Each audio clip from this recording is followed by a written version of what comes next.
بسم اللہ الرحمن الرحیم۔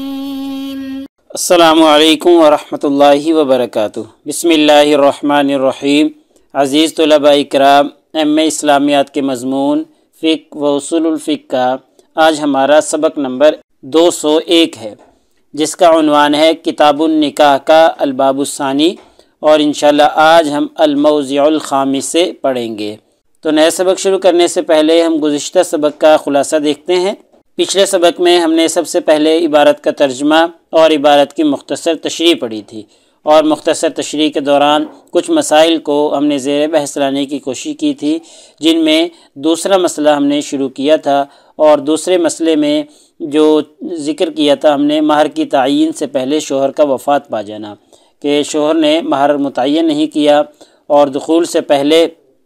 اس کی وفات ہو گئی، تو اس میں فقہا کا اختلاف تھا، اختلاف کی ہم نے وضاحت کی تھی۔ ایسے ہی پھر آخر میں ہم نے اختلاف کا سبب بھی پڑھا تھا۔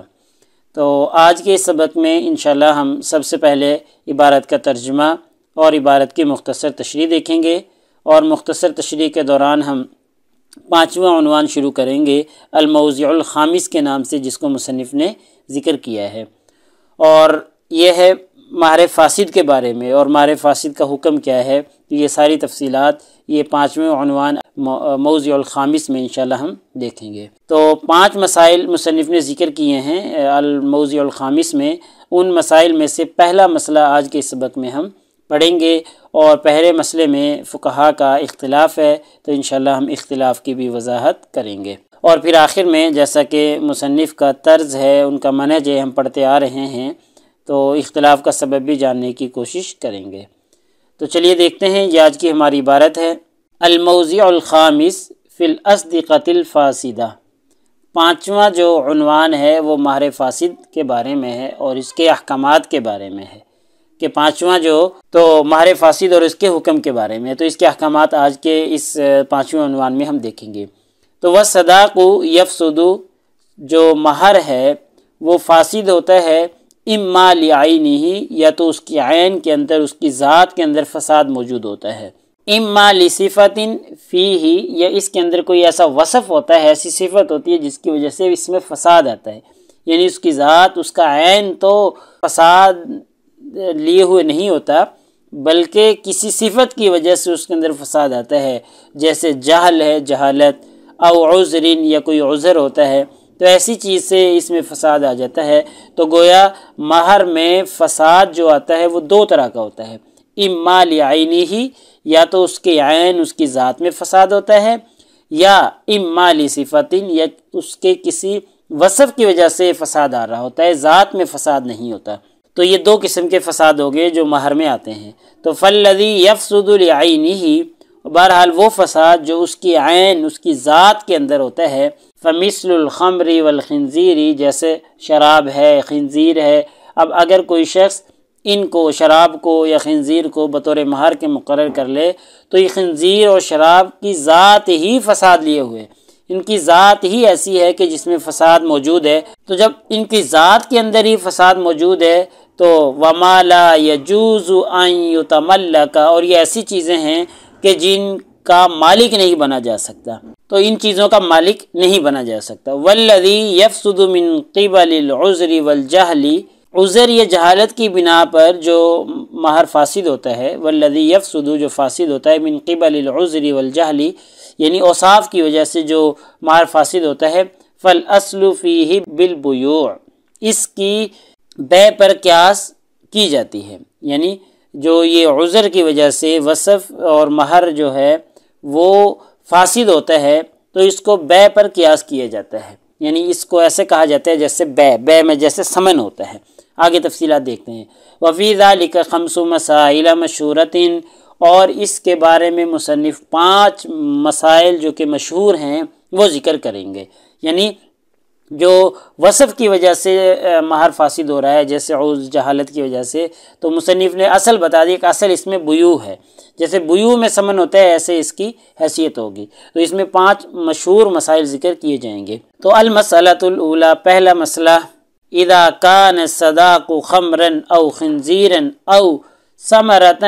لم یبدو صلاحها او بعیرا شاردا،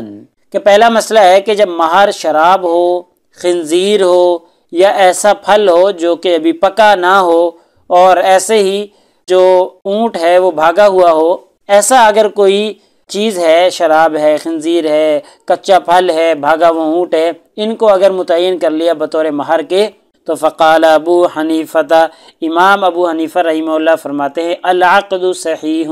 کہ عقد نکاح تو ٹھیک ہو جائے گا، اذا وقع فیہ مہر المثلی، جبکہ پھر اس کے اندر مہر مثل واجب ہوگا، ٹھیک ہے۔ یعنی اگر کسی نے شراب کو، خنزیر کو بطور مہر کے مقرر کر لیا یا بھاگے ہوئے اونٹ کو مقرر کر لیا، تو امام ابو حنیفہ رحمہ اللہ کے نزدیک عقد نکاح تو درست ہے لیکن مہر مثل واجب ہو جائے گا۔ وعن مالک فی ذلک روایتان، امام مالک رحمہ اللہ سے اس بارے میں دو روایتیں منقول ہیں۔ احداہما، پہلی روایت، فساد العقد وفسقہ قبل الدخول وبعدہ وہو قول ابی عبید، تو پہلا قول جو ہے اس کے مطابق عقد نکاح تو فاسد ہوگا، فساد العقد، عقد نکاح تو فاسد ہو جائے گا، وفسقہ قبل الدخول، اور اگر دخول نہیں ہوا تھا تو نکاح کو فسخ کر دیا جائے گا، وبعدہ، اور بعد میں بھی، یعنی بعد میں دخول سے پہلے یا بعد میں، دونوں صورتوں میں نکاح کو فسخ کر دیا جائے گا، اور یہی قول ہے ابو عبید کا، ٹھیک ہے، یعنی کہ نکاح فاسد ہے اور نکاح کو فسخ کر دیا جائے گا، دخول ہوا ہو یا نہ ہوا ہو۔ والثانیۃ، دوسرا قول امام مالک رحمہ اللہ کا، انہ ان دخل ثبت ولہا صداق المثل، اگر ہم بستری کر لی تو عقد ثابت ہو جائے گا، ولہا صداق المثل، اور عورت کے لیے مہر مثل ہوگا،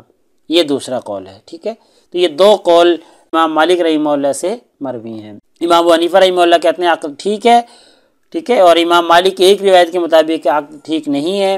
اور ان کے درمیان فسخ کر دیا جائے گا، اور دوسرا قول ہے کہ اگر دخول ہو گیا تو پھر مہر مثل واجب ہوگا۔ تو آگے دیکھیں، وسبب اختلافہم، یہاں سے مصنف اختلاف کا سبب بیان کر رہے ہیں کہ هل حکم النکاح فی ذلک حکم البیع ام لیس کذالک، اختلاف کا سبب یہ ہے کہ نکاح کا جو حکم ہے وہ بیع کے حکم کی طرح ہے، ام لیس کذالک، یا بیع کے حکم کی طرح نہیں ہے، یعنی بیع کے حکم جو ہوتے ہیں، بیع کے احکامات جو ہوتے ہیں، نکاح جو ہے ان کی طرح ہے یا ان کی طرح نہیں ہے۔ تو بعض فقہا نے اس کو بیع کے احکامات کی طرح سمجھا ہے اور بعض نے اس کو بیع کے احکامات کی طرح نہیں سمجھا۔ تو فمن قال، جو فقہا کہتے ہیں حکمہ حکم البیع، نکاح کا حکم بیع کے حکم کی طرح ہے، قال یفسد النکاح بفساد الصداق، تو وہ کہتے ہیں کہ نکاح فاسد ہو جائے گا کیونکہ جو صداق ہے، مہر ہے، وہ فاسد ہے، تو مہر کے فساد کی وجہ سے نکاح بھی فاسد ہو جائے گا، کما یفسد البیع بفساد الثمن، جیسا کہ بیع فاسد ہو جاتی ہے ثمن کے فساد کی وجہ سے۔ تو جیسے بیع میں اگر ثمن فاسد ہو جائے تو بیع ختم کر دی جاتی ہے، بیع ہی فاسد ہو جاتی ہے، تو ایسے ہی کیونکہ نکاح بھی بیع کی طرح ہے، تو نکاح میں اگر مہر فاسد ہو جائے تو پھر نکاح بھی فاسد ہو جاتا ہے۔ امام مالک رحمہ اللہ کا قول کے مطابق یہ بات ہے۔ ومن قال، اور جو فقہا کہتے ہیں لیس من شرط صحت عقد النکاح صحت الصداق، کہ نکاح کے عقد کی صحت کے لیے مہر کا صحیح ہونا شرط نہیں ہے، یعنی مہر کے بغیر بھی نکاح ہو جاتا ہے۔ جن فقہا کا یہ کہنا ہے، ان کی دلیل کیا ہے؟ ان ذکر صداق لیس شرطا فی صحت العقد، کہ جو مہر کا ذکر کیے بغیر اگر نکاح ہو جائے تو نکاح درست ہوتا ہے، نکاح کی صحت کے لیے مہر کا ذکر کرنا ضروری نہیں ہے۔ تو یعنی مہر کے ذکر کیے بغیر بھی نکاح ہو جاتا ہے، تو اس لیے عقد نکاح کے لیے شرط نہیں ہے مہر کا صحیح ہونا۔ تو جن فقہا کے یہ نزدیک یہ ہے، قال، وہ کہتے ہیں یمضی نکاح، نکاح ہو جائے گا، وَيُصَحَّحُ بِصَدَاقِ الْمِثْلِ، ہاں اس کو صحیح کریں گے مہر مثلی کے ساتھ، یعنی نکاح تو ٹھیک ہو جائے گا اگر صداق کو، مہر کو ذکر کیے بغیر نکاح ہو گیا، تو یہ فقہا کہتے ہیں نکاح تو ہو جائے گا، اور وَيُصَحَّحُ بِصَدَاقِ الْمِثْلِ، اور مہر مثل کے ذریعے پھر اس کو صحیح کر دیں گے، اس کو پورا کر دیں گے، کامل کر دیں گے، لیکن نکاح ہو جائے گا۔ والفرق بین الدخول وعدمہ ضعیف۔ ہاں مصنف یہاں سے تنقید کر رہے ہیں امام مالک رحمہ اللہ پر کہ اگر یہ جو امام مالک نے بیان کیا نا کہ دخول سے پہلے اور بعد کا جو فرق بیان کیا ہے تو یہ کمزور بات ہے، یہ امام مالک رحمہ اللہ کی بات صحیح نہیں ہے۔ والفرق بین الدخول وعدمہ، دخول اور عدم دخول کے بارے میں امام مالک نے جو فرق بیان کیا ہے ضعیف، یہ ضعیف ہے۔ والذی تقتضیہ اصول مالک ان یفرق بین صداق المحرم العین، تو امام مالک رحمہ اللہ کا جو اصول ہے نا اس کا تقاضا یہ ہے کہ ان یفرق بین الصداق المحرم العین، کہ بعینہ جو حرام مہر ہے اس میں، وبین المحرم لصفت فیہ، اور جو مہر کسی صفت کی وجہ سے حرام ہو رہا ہے، ان دونوں میں ان کو فرق کرنا چاہیے تھا قیاساً علی البیع، بے پر قیاس کرتے ہوئے، یعنی انہوں نے بے کی طرح قرار دیا ہے نا اس کو، نکاح کو، تو بے پر اگر اس کو قیاس کریں تو پھر ان کو چاہیے تھا کہ محرم لعینہ اور محرم لصفت فیہ، یعنی صفت کی وجہ سے جو مہر حرام ہے یا جو عین ہی حرام ہے مہر کا، ان دونوں میں فرق بیان کرنا چاہیے تھا۔ امام مالک رحمہ اللہ کا جو اصول ہے کہ قیاس کرتے ہیں بے پر، اس کا تقاضا یہ ہے۔ وَلَسْتُ أَذْكُرُ الْآنَ فِيهِ نَصًّا، مجھے اس سلسلہ میں کوئی نص اس وقت یاد ہے، یعنی امام مالک رحمہ اللہ کہ اس فرق کے بارے میں مجھے ابھی تک کوئی جو ہے نا نص یاد نہیں ہے، تو اس لیے مصنف نے اس کا تذکرہ بھی نہیں کیا۔ بہرحال یہ امام مالک رحمہ اللہ اور امام ابو حنیفہ رحمہ اللہ کا اختلاف تھا، اختلاف کی وضاحت ہم نے کر دی، اختلاف کا سبب بھی دیکھ لیا۔ تو سبق کا خلاصہ یہ نکلا کہ آج کے سبق میں ہم نے سب سے پہلے عبارت کا ترجمہ اور عبارت کی مختصر تشریح دیکھی ہے، اور آج کے اس سبق میں ہم نے 5واں عنوان شروع کیا ہے جو کہ الموضوع الخامس کے نام سے مصنف اس کو ذکر کر رہے ہیں، اور یہ ہے مہر فاسد کے بارے میں اور اس کے احکامات کے بارے میں 5واں عنوان ہے۔ تو آج کے سبق میں ہم نے 5 مسائل کا تذکرہ کیا ہے اجمالی طور پر، اور ان میں سے پہلے مسئلے کو آج ہم نے تفصیل سے پڑھا ہے، اس میں فقہا کا اختلاف دیکھا ہے، پھر اختلاف کا سبب بھی پڑھا ہے۔ ایسے ہی فقہا کے اختلاف کی وضاحت ہم نے کر دی ہے، اور آخر میں پھر اختلاف کا سبب بھی دیکھ لیا ہے۔